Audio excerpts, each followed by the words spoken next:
Doctor साहब एक हिंदी माध्यम के बच्चे से पूछ लिया, मैंने कहा बेटा गाली को कैसे परिभाषित करेंगे बताओ।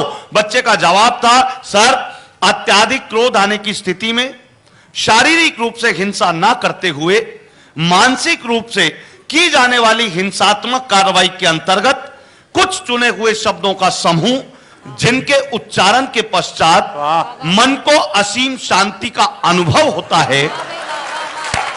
बहुत अच्छे, बहुत अच्छे, लोगों का भी मन कर रहा है देने को। देखो देश हित में तो गालियां खाई जाएं, इसके लिए और मौके कितने आएंगे, पर अगर आज ये मौका आता है तो मैं खुश नसीब रहूंगा, क्योंकि देश की स्थितियां बड़ी विचित्र हैं। पिछले दिनों भ्रष्टाचार का मुद्दा बड़ा फैला देश में, आपने देखा। गांधी जी कभी कहा करते थे रिश्वत लेना अन्याय है, रिश्वत लेना अन्याय है। हम लोग भारतीय आदमी अपने काम की चीज निकाल लेते हैं। वो कह गए रिश्वत लेना अन्याय है, हमने उसका अर्थ निकाल लिया रिश्वत लेना अन्य आय है। अच्छा है, अच्छा है। अच्छा पिछले दिनों अभी एक मुकदमा आया, वकील साहब जोर जोर कहने लगे, जोर जोर से, जज साहब मिलॉर्ड कानून की किताब के पेज नंबर 15 के अनुसार आपको मेरे मुवक्किल को रिहा कर देना चाहिए। वकील साहब ने इतनी जोर से बोला, जज साहब को लगा कुछ नया खोज के लाया होगा। जज साहब ने कहा वकील साहब कानून की वो किताब पेश की जाए। जैसे ही किताब पेश की गई, जज साहब ने किताब का पेज नंबर 15 खोला, 1,000 के 20 नोट। जैसे ही जज साहब ने देखा, बोले वकील साहब ऐसे ऐसे 4-5 सबूत और पेश किए जाएं। बहुत अच्छे, वाह दीपक, वाह दीपक, बहुत अच्छे। मेरे तो दोस्त ने पिछले दिनों कहा, बोले दीपक जी ये भ्रष्टाचार कुछ ले दे के खत्म नहीं हो सकता क्या? अच्छा ये घटना यहां नहीं चल रही है, पूरे ब्रह्मांड में चल रही है। वो मुझे याद है, धरती से 3 इंजीनियर मरनों उपरांत स्वर्ग में पहुंचे। स्वर्ग पर जैसे ही घुसने लगे, दरबान ने रोक लिया, जैसे अपने को बाउंसरों ने रोका था आज। पर हमने बता दिया तो रोक लिया उन्हें, और दरबान ने कहा देखो मुझे पता चला कि तुम धरती से आए हुए तीनों इंजीनियर हो। धरती से आए हुए इंजीनियर हो, ये स्वर्ग का द्वार मरम्मत करना है, इसका बजट एस्टीमेट बताओ कितना खर्चा आएगा। पहला इंजीनियर हमारे पड़ोसी मुल्क पाकिस्तान का था, उसने कहा इस पर खर्चा आएगा 9,000 रुपए। दरबान ने पूछा कैसे? बोले 3,000 लेबर कॉस्ट, 3,000 मटेरियल कॉस्ट, 3,000 मेरी कमाई। समझ में आई दरबान भाई। दूसरा इंजीनियर चीन का था, बोला इस गेट को ठीक करने में लगेंगे 33,000 रुपए। दरबान ने पूछा कैसे? बोला 11,000 लेबर कॉस्ट, 11,000 मटेरियल कॉस्ट, 11,000 मेरा शुद्ध मुनाफा। अब भारतीय भारी इंजीनियर का नंबर आया, उसने एक बार गेट को देखा, एक बार दरबान को देखा, फिर बोला देख धरती पर ऐसे जुगाड़ मैंने किए हैं बहुत तेरे, धरती पर ऐसे जुगाड़ मैंने किए हैं बहुत तेरे, खर्चा आएगा 29,000 जिसमें 10,000 तो तेरे। खर्चा आएगा 29,000 जिसमें 10,000 तो तेरे, 10,000 मेरे, बाकी बचे 9,000 तो पाकिस्तानी इंजीनियर को ठेका दे देंगे, जाने इसका काम।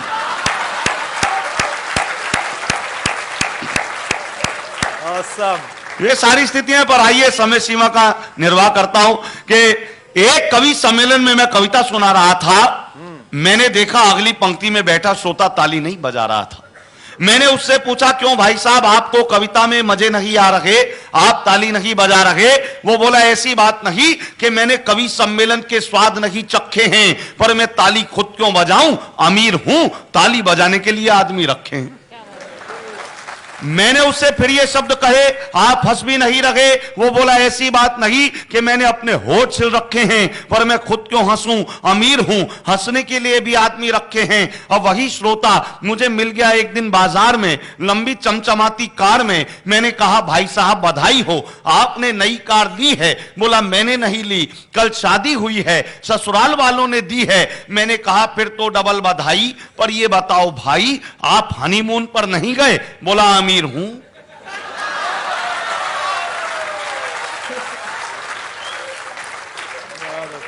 और ये बात मैंने इसलिए कही है, मेरा कहना सही है कि भौतिक सुख साधनों के चलते आदमी कोई काम खुद नहीं कर सकता। और एक कवि की तो ये हालत है, सुबह यमदूत लेने आए तो बोले आज कवि सम्मेलन है, आज नहीं मर सकता। लेकिन मैं चाहता हूं कि हम सभी अमीर हों। मैं चाहता हूं कि हम सभी अमीर हों, हमारे पास इंसानियत की दौलत हो, नयनों में संवेदना का नीर हो। और यकीन मानिए, जिस दिन अमीरी का एक्सप्रेस हाईवे गरीबी की पगडंडी से जुड़ जाएगा, यकीनन इस देश में खुशहाली का संकेत आएगा। बहुत अच्छे, बहुत अच्छे, बहुत अच्छे दीपक, वाह, बहुत अच्छे। और देश में तमाम स्थितियां हुई। अभी तो मुझे याद है, राजघाट के पास से गुजर रहा था मैं पिछले दिनों, 2 बजे की बात रात को, पुलिस वालों ने एक आदमी को पकड़ा हुआ था, उसे पीट रहे थे, वो कमजोर दिल का था। पुलिस वाले पूछ रहे थे, बता तू कौन है, बता तू कौन है। उसने हाथ जोड़े, माई बाप चोर हूं। बोले वो तो ठीक है, पर ये बता है कौन सी पार्टी का। पिछले दिनों एक नेता से पूछ लिया, मैंने कहा अगर कोई आपकी पार्टी छोड़ के किसी दूसरी पार्टी में ज्वाइन कर ले तो आप उसे क्या कहेंगे। बोला ऐसे व्यक्ति को तो गद्दार कहा जाएगा। मैंने कहा अगर कोई दूसरी पार्टी से आपकी पार्टी में आ जाए तो इसे तो हृदय परिवर्तन कहा जाएगा। बहुत सारी स्थितियां हो जाती हैं। अभी पिछले दिनों वो नाम चल रहा था हमारे पीएम का नोबेल पुरस्कार के लिए, तो एक दोस्त ने कहा, बोले अपने पीएम का नाम नोबेल पुरस्कार के लिए चल रहा था लेकिन उन्हें मिला क्यों नहीं। मैंने कहा यार, नोबेल पुरस्कार शांति के लिए मिलता, सन्नाटे के लिए नहीं। जिंदाबाद। और देश में इतनी इतनी स्थितियां हो रही हैं साहब, आप देखते हैं, मैं इशारों बात करता हूं। पहले जो हमारे यादव बंधु होते थे मिश्रा जी, वो गाय पालते थे। यादव बंधु गाय पालते थे, गाय दूध देती थी, चारा खाती थी, जो दूध निकलता था उससे मक्खन बनता था, और मनमोहन उस समय मक्खन खाया करते थे। दृश्य परिवर्तन हुआ। अब स्थितियां ये हो गई, यादव बंधु पहली बात तो गाय नहीं पालते, पालने तो गाय को चारा नहीं देते, खुद ही खा लेते। जिंदाबाद। अगली दूध कहां से दे, और दे भी दे, देती नहीं दूध, दूध नहीं देती तो मक्खन नहीं बनता। अब अगला भाई कोयला ना खाए तो क्या खाए। बहुत अच्छे दीपक, बहुत अच्छे। लेकिन यह भी उसका कौशल है कि गाय दूध नहीं देती फिर भी घर में डायरेक्ट राबड़ी लेके आता है। वो इसलिए क्योंकि वो भी आपका भक्त है, आपने ही कुछ गुड़ दिए होंगे। क्योंकि देखो, कई लोग कहते हैं डॉक्टर साहब ने प्यार पे पीएचडी, प्यार पे पीएचडी की। हमने भी इनसे गुड़ लिया, हमने पीएचडी करने वाली से ही प्यार कर लिया। अच्छा है। लोग कहते हैं ये प्यार के गीत लिखते हैं, प्यार के गीत लिखते हैं। मैं तो इन्हें गीतों का प्रेम चोपड़ा कहता हूं। लेकिन आइए, जुड़ता हूं, कोशिश करता हूं। पारिवारिक उत्सव है तो पारिवारिक संबंधित कुछ रचनाएं आपके बीच में देता हूं। अभी 22 तारीख आने वाली है, एक पर्व आ रहा है, वहीं से शुरू करता हूं कि करवा चौथ के दिन अपनी पत्नी का मन रखने के लिए मैंने भी व्रत रखा। अच्छा। सुबह से ना पानी पिया, ना खाने में कुछ चखा। शाम को जब घर आया, पत्नी से फरमाया, बता डार्लिंग ऐसा क्या करूं कि तेरी जिंदगी में ऐश हो जाए। पत्नी मुस्कुराते हुए बोली, कुछ ऐसा कर दो तुम्हारी जीवन बीमा पॉलिसी कैश हो जाए। अच्छा, जब कवि को लगा कि उसकी पत्नी के उसके बारे में ये विचार है तो उसने कैसे निपटाया कि एक कवि के घर डाका डालकर जब डकैत जाने लगे तो कवि की आंखों से आंसू आने लगे। उसने जाते हुए डकैतों को बुलाया, आवाज लगाकर बोला ये संदूक भी ले जाओ उठाकर। तभी एक डकैत बोला, यार आदमी अपना सामान खुद लुटवाए इतना तो अक्लमंद नहीं है। सच सच बता, इसमें तेरी बीवी तो बंद नहीं है। सच सच बता, इसमें तेरी बीवी तो बंद नहीं है। कवि बोला, डाकू भैया आपने खाम खाकी अपनी मूछें ऐठी हैं, अरे बीवी तो अलमारी में बंद है, इसमें तो सासू जी बैठी हैं। तो कई बार होती है, मैं शब्दों का घालमेल बता रहा था कि वो कुछ कह के गए और हमने अपने काम की चीज निकाल ली। एक कविता सुनाता हूं, पूरे पारिवारिक दृश्य का आनंद लीजिए कि मैं कवि सम्मेलन में जाने को हो रहा था तैयार। कवि सम्मेलन में जाने को हो रहा था तैयार। मेरी पत्नी को जाना था बाजार। सकुचाती शर्माती मुझसे बोली, मुझे छोड़ दोगे क्या। सकुचाती शर्माती मुझसे बोली, मुझे छोड़ दोगे क्या। मैंने कहा मैं तो कब से तैयार बैठा हूं। मैंने कहा मैं तो कब से तैयार बैठा हूं, पर 7 फेरे लेने के बाद लाचार बैठा हूं। अब इसमें ना तेरी कोई खता ना मेरी कोई खता, पर तुझे इस बात का नहीं पता कि शादी वाले दिन जब घोड़ी पर होकर सवार मैं पहुंचा मंडप के द्वार, तो तेरे पिताजी ने मेरे हाथ में 2 लाख रुपए देते हुए कहा, बरखुरदार ये मेरी इज्जत तुम्हारे हाथ में है, कहीं जानी नहीं चाहिए बेटा, पैसे हर महीने आते रहेंगे, लड़की मायके नहीं आनी चाहिए। बहुत अच्छे दीपक। इतना सुनते ही मेरे फेरे तो पड़ गए, पर फेरे पड़ते ही ससुर जी अपनी बात से मुकर गए। पर मुझे इस बात का ना कोई दुख है, ना कोई पछतावा, ना ही मैं पछता रहा हूं, बल्कि आज तक ईमानदारी से अपना धर्म निभा रहा हूं, क्योंकि मैं जानता हूं कि पैसा तो आना जाना है, पर घर में जो लक्ष्मी आई है वही मेरे लिए बहुमूल्य खजाना है, वही मेरे लिए बहुमूल्य खजाना है। और मित्रों, मैं चाहता हूं एक कविता और देता हूं और 2 शेर देकर अपना स्थान लेता हूं। कहता हूं कि एक आदमी ने करके शादी रजिस्टर्ड करा दी। एक आदमी ने करके शादी रजिस्टर्ड करा दी, रजिस्ट्रार ने भी मोहर लगा दी, बदले में उसे एक सर्टिफिकेट मिला, देखते ही खिला, फिर अनायास हो गया उदास, अपना मुंह खोला, रजिस्ट्रार से बोला, साहब ये सर्टिफिकेट तो जाली है। बोला, साहब ये सर्टिफिकेट तो जाली है, क्योंकि इसमें शादी की एक्सपायरी डेट का कॉलम खाली है। क्योंकि इसमें शादी की एक्सपायरी डेट का कॉलम खाली है। तो रजिस्ट्रार ने उसे बताया, बड़े प्यार से समझाया, ऐसा नहीं कि हमारे यहां शादियां ही होती हैं या तलाक के मुकदमे दायर नहीं होते हैं, पर ये हिंदुस्तान के मेरे दोस्त, यहां पर आदमी एक्सपायर होने के बाद भी रिश्ते एक्सपायर नहीं होते हैं। आदमी एक्सपायर होने के बाद भी रिश्ते एक्सपायर नहीं होते हैं।